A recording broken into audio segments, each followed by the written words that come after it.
Keep your OTR trucking business rolling. Make TaxesForTruckers.com your partner to handle the money side. TaxesForTruckers.com can help you pay less taxes, keep your books, and track your finances to stay on the road towards your goals. Get started at TaxesForTruckers.com. That's taxes, the number 4, truckers.com. As the chief buffet officer here at Pizza Ranch, I get all kinds of questions from guests. Here's one from Emma. So, what's your favorite number? That's easy, Emma. My favorite number is 14,839,552. With Buffet Your Way, you can order any pizza you want and we'll bake it and make sure you get the first slice. And with all our crusts, sauces, and toppings, we can make you 14,839,552 different pizzas. Just not, all at the same time. Pizza Ranch, everyone's favorite buffet. Welcome to Bad Ideas. It's like Shark Tank, but instead of ideas born from hard work and planning, it is likely a terrible idea. But occasionally, a good idea manages to sneak its way in, despite our best efforts. This is Bad Ideas. All right, we are back with another episode of Bad Ideas. Welcome and thank you for listening. My name is Chris Donovan, and across the microphone and through a computer and down a whole bunch of wires and then through another box and a couple more boxes across some poles into another computer and back out the other camera is my buddy Eric. What's going on, man? Thank you for explaining exactly how remote podcasting works. I really appreciate that. And that was a good lesson for everyone. Maybe for a future episode of Bad Ideas, we can reinvent that process to shorten it a little bit. I'm doing great, man. And I'm excited for another episode of Bad Ideas. I think so far, if you tally up our totals, I think we have come up with ideas that are worth $3 or $4 billion at this point. So you're welcome, America. We are just helping you get out of your debt. We're actually just sitting here waiting for the president to call us of whatever country. Like, we're not biased. Italy, you got a president, right? Call us. We'll help you out with whatever you need to fix your economy, to fix your school system, to fix your military, to the clothing industry. We fix the clothing industry. I mean, we pretty much are solving problems all across the world here. And today, the problem, the idea, the category, the subject matter is a song. A song, just music in general, and that is the topic of the day. And I believe you won last time, and so I am going to go first. All right, what do you got? Okay, so one thing that was really big a long time ago, back in this magical land called the 1980s, was the collaborative effort where celebrities got together, whether they could sing or they can't sing or what have you, and they get together and they sing a song for charity. I'm, of course, speaking about We Are the World. Now, I think it's time that we have a reimagining of We Are the World. And I think that the key to this is what celebrities you get. So it's kind of important for me to tell you about the original celebrities, right? So you can get an idea of who were the types of people that sang on the song. Well, you had big names. You had, of course, the Michael Jacksons, Lionel Richie, Quincy Jones, which, by the way, just one of the most legendary producers of all time, Stevie Wonder, Diana Ross, Tina Turner, Ray Charles, Dionne Warwick. I mean, there's a lot of big names in there. But then you had some kind of backup people that weren't really that great. You had some smaller names where they were like just celebrities. I think you even had, oh gosh, I'm trying to look it up here, but you had Kevin Bacon a part of it. It was like literally, yeah, it was like Kevin Bacon was in the background. You had some like really like actors where you're kind of wondering like, how the hell did they get in this video and all that kind of stuff. So anyways, in fact, why don't we play a small little snippet of We Are the World so we can kind of get an idea of what that sounds like. So we all must lend a helping hand. We are the world. We are the children. We are the one to make a brighter day. So let's start giving. Okay, so that's the gist of it, right? Well, here's the thing. It's time for a reimagining. So we're going to reimagine, maybe not the lyrics. I think the lyrics are strong, but we got to reimagine the music, right? Like that same music wouldn't play now. It can't be a direct copy. So it's going to have to be updated, right? Yeah. Oh, yeah, totally. And then we got to figure out what celebrities to do. Well, first of all, I think you got to have some throwback celebrities. You got to invite a couple of people that were on the original that are still alive, maybe a Lionel Richie or maybe a Stevie Wonder or something, because you got to have one of those callbacks, right? But I think you got to update it. So the question becomes, how do you do it? Well, nowadays there's so much diverse music and you really got to hit all genres. So you're going to have that guy that's in the Cheetos commercial who I don't even know what he is, but it's Esther Cheetah. Despacito, whatever. Yeah, whatever that guy's name is. I don't know any music. And then you're going to have like a Nicki Minaj, or you're going to have Cardi B. So you're going to have to have representation from all different types of music. But the key is, how do you figure out what music to use? I don't know. I'm not the musician here, but I have a feeling it's going to be a disjointed mess and it won't sound like in unison as the last one. But the final part of this is, so we have this reimagining, we have the celebrities. You got to throw in a couple of celebrities that don't do anything, that are just there for hype reasons. So of course, the first one that comes to mind is DJ Khaled, who has absolutely no talent, never does anything, and all he does is another one. And that's all he does. You're going to have him in there trying to sing. You're going to have to auto-tune a lot of this because no one's going to be able to sing. But now I think, okay, well, then we got the other problem, which is I don't think everyone is going to be able to agree on a charity. I think that nowadays we're so divisive as a culture that you couldn't even get everyone in a room to say, oh, this is going to go for homeless, or this is going to go for this. It's going to be too divided. So I think what you got to do is have about 4 or 5 charities that this money is going to go to and kind of split it up. So I think you got to have a Black Lives Matter type charity, because that's obviously the hot thing. Everyone's going to want to do that. I think you're going to have to do a charity for, like, I don't know, kids who don't have fathers, who have like no left foot and have syphilis, whatever. You're going to have to come up with a bunch of different charities. But the point is, you get them all together, you release it, and the money goes towards this charity. It'll be a good feeling. It'll be good vibes. It'll be people coming together. And let's face it, it's been 30 some years. It's time for a remake. So I'm open to hearing your issues and problems you might have with it, or any solutions you have to some of the problems of maybe who are some people that we can get involved in this. Okay, that's a good idea-ish. A big ish, like all capital I. I-S-H. Yeah. Okay, all right. I have a couple things and some holes to poke in it. First off, after 9/11 happened, Fred Durst did do this with Britney Spears, Christina Aguilera, Nelly, and a whole bunch of other people, including some country artists. And they did the "What's Going On" song back in 2001. What's going on? Tell me. People dying. Yeah. People crying. Lord help us. Come on. Mother, there's too many of you crying. Oh, brother,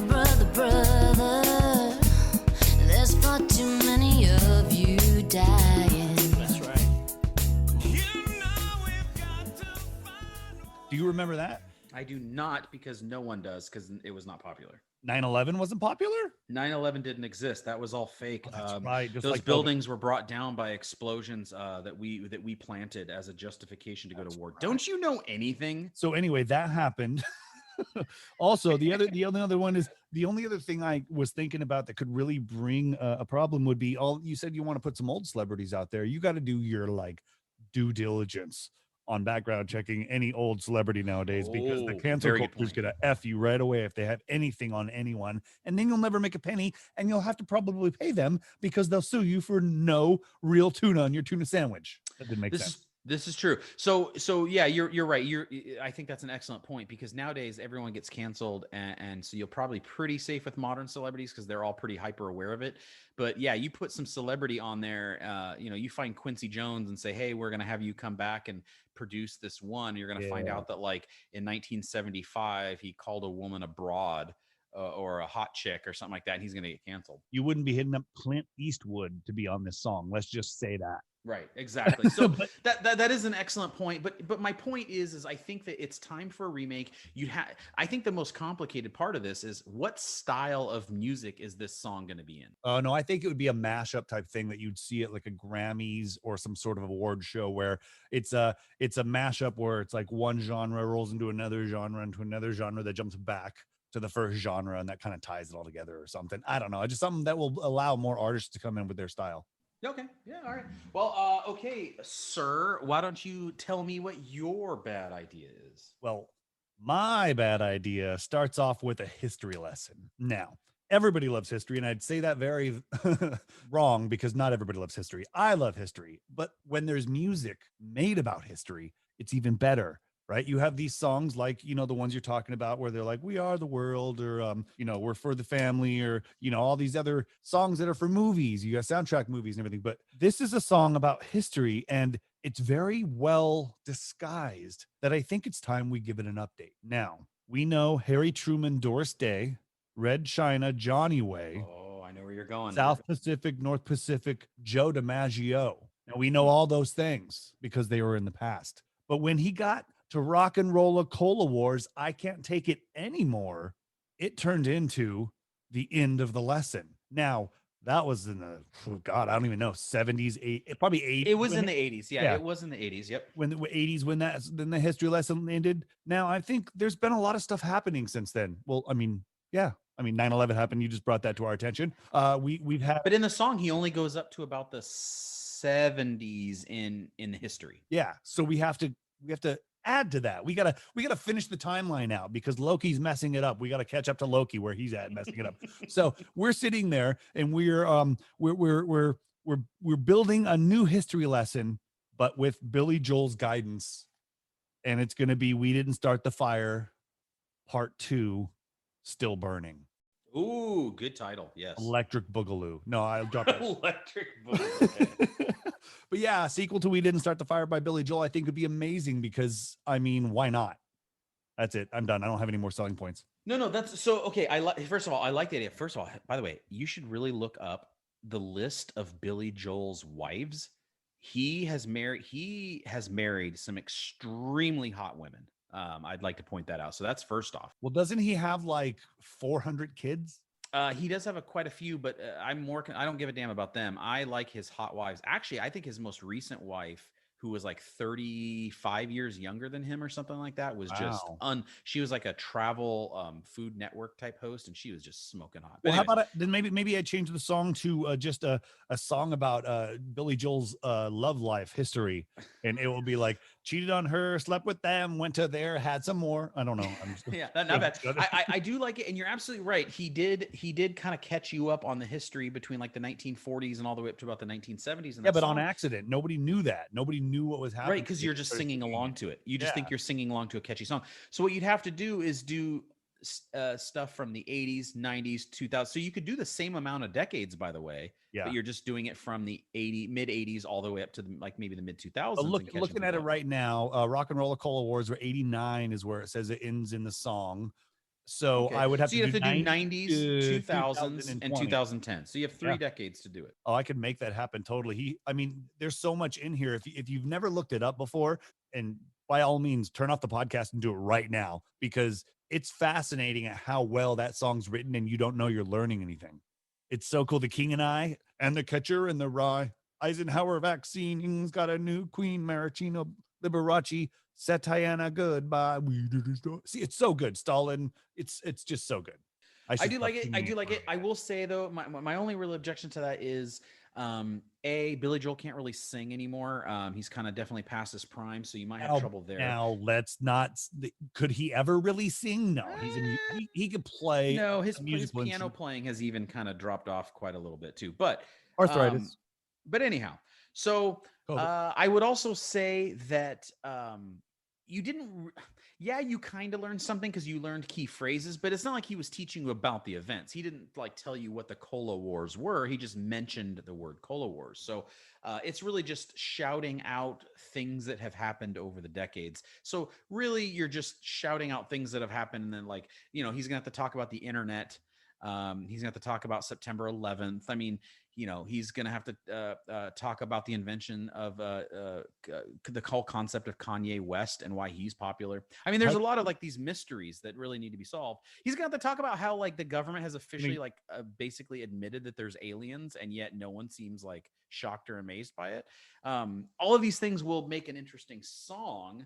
You might have to find a co-singer to sing it with him though. Yeah, you would, to make sure that his slurring was on point. But how cool is it that you just get to yell out Buddy Holly, Ben Hur, and Space Monkey in the same breath? We could update that too. I mean, that's actually the tattoo I have. I have Right under your that chin. exact phrase as a tattoo. All right. It's Well, actually a tribal band. I like the concept of it. I do think that you're right. It is kind of like my suggestion of We Are the World. It's just one of those. It's due for an update. It's due to be kind of reimagined and updated for a kind of a modern time. So I'm definitely fine with that. And I think that could be a fun song. And it's a fun song to sing along with. So I definitely like that. It is, if you learn the lyrics, if you take the time to learn the lyrics, then you take the time to know that the song's about history. And so then there you go. That's all I want. Well, it's time to pick a winner. And I will say this is just a clear-cut winner because the whole concept of this is which idea is going to make the money, which idea is going to be the one generator. Yours is just one song. It's going to drop off. It's going to die away like a fart in the wind. Mine is going to generate money for charities, many charities. It's going to be longer lasting. It's going to be something that we're going to hear 20 years later. And it's going to be like, oh, we raised $1 million for like Alzheimer's research or something like that. And it's going to be a revenue generator, which yours is probably not going to be. No, but what my song can do is my song can end with, and that big song they did a sequel to, and then we'll be that's how you're going to start it. Okay. In conjunction. And I mean, he ends it. How does he end it with no, he ends it Rock and Roll Clone Wars. I can't take it anymore. But anyway, beside that, no, I really like it. I just think that it's not a money maker. Probably not, but he still sells out one show a month at the Madison Square Garden. New York. This is true. It's like his residency, which, by the way, what a great place to have a residency, right? Like, I'm going to play once a month and sell out Madison Square Garden. And he says until he doesn't sell out, he'll keep doing it. Plus, it's not square. What the fuck? Yeah, that's a good point. I don't like that at all. All right, well, you win this one, I guess. So you get to choose the next week's show if you haven't forgot that. What would you like to have a bad idea about next week, Mr. Eric Sir? Okay, I think it's got to be a reality show idea. We're going to come up with a new reality show concept. All right. Now, this could be a big one because let's think of it. We've all had experiences doing or filming or trying to audition for reality shows. We've all had experiences in this. We've watched a lot of them, and there's so many damn reality shows now out there that it might be hard for us to find an original idea. But I think when we put our two heads together, we might be able to come up with a half-ass idea. Well, half-ass is the motto of this show. That's right. Half-ass bad ideas where we submit to you. And as we say on every podcast, we're giving you guys $1 million ideas. All we're asking in return is cut us in on like 10% when you make your $1 million. That's all we ask. I don't think it's asking that much, to be honest with you. Not at all. And we don't have to get residuals at that point if you give us 10%. If you give us 50%, we'll marry you. No, I will full on change my last name to your last name. I will too. All right, everybody. Well, join us again next week when we talk reality shows. And as for this week, I will celebrate my win and with a glass of wine. That's what I'm going to do. That's also a bad idea. I'm going to go have a beer. All right. All right, everybody. Talk to you next week on Bad Ideas. We'll catch you later. Were they good or bad? Either way, if you like them, take them. But at least give us the credit and a kickback. Thanks for listening to Bad Ideas. Don't forget to subscribe, rate, and review the show. And please tell a friend about it.